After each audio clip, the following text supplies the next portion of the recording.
just different. You know, no one's trying to punch you in my face anymore.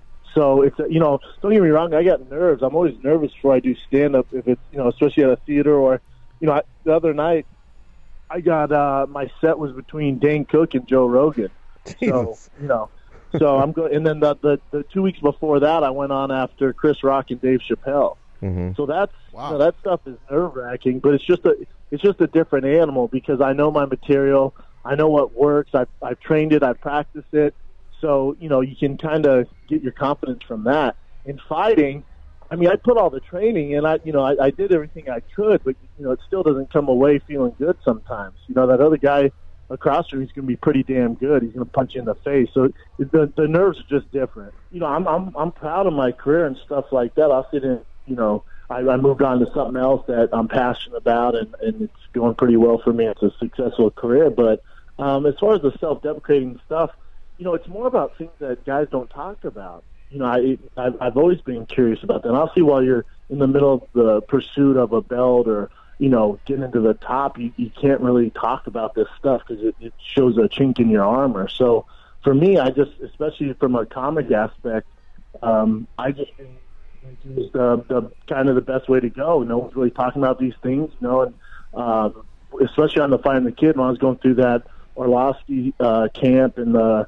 Mitrione camp and the Travis Brown camp, and Brian would ask me about it. I go, yeah, I'm scared, man. I'm terrified. And people had weird reactions to it, like, what? You can't be scared. You shouldn't be terrified. I'm like, I hate to tell you, most guys are, man. They're just not, you know, they just won't admit it. Now, you talk to the Diaz brothers or, you know, some of the killers out there, and maybe they're not. You know, they go, yeah, well, fighting's not for you then if you feel that way. And I disagree.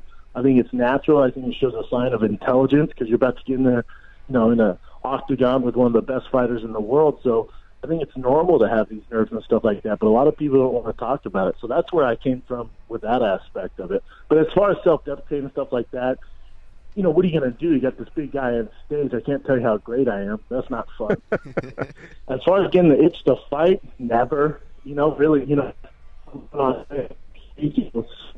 stuff that's a rush, you know, I can't even explain. And it just feels natural for me up there, and that kind of replaces whatever I was searching for, you know, inside the octagon. So I'm super fortunate, and a lot of athletes don't ever find that kind of void. But, yeah, as far as the itch to get back in there, you know, I had a meeting with Scott Coker 2 days ago about some other stuff, more entertainment stuff, and, you know, they brought up some stuff, talked about fighting, and, you know, I can't even entertain the idea. Wow. So you shut it down quickly? I made a joke about it and told them they, you know, there'd have to be some crazy number, and they said, think of a number, and, you know, it was off to the races after that. What's that number? Is it a cool million?